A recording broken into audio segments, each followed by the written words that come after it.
Il y a-t-il des circonstances, des situations pour lesquelles il n'est pas suggéré d'utiliser son compte courriel scolaire? Oui.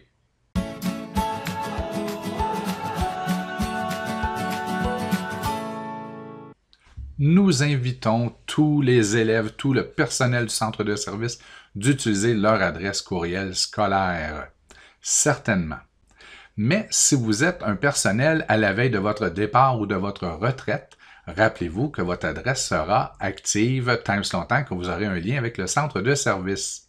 C'est la même chose pour les élèves.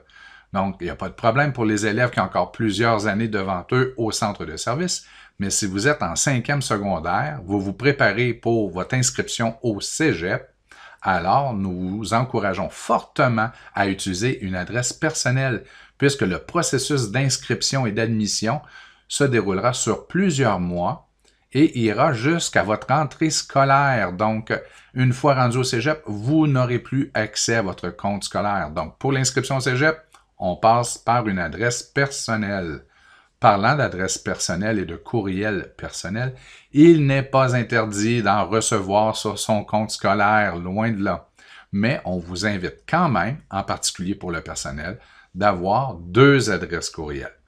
Une personnelle et une pour le scolaire. Donc, on sépare les deux mondes. En réalité, pour les adultes, on vous suggère même d'avoir 2 adresses personnelles et une scolaire.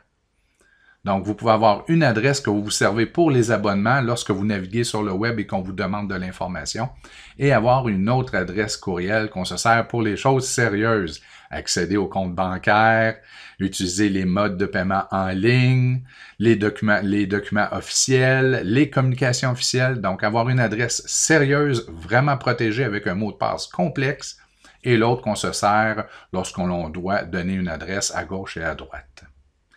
On recommande la même chose aux élèves lorsqu'ils quitteront le centre de service. Bonne communication par courriel.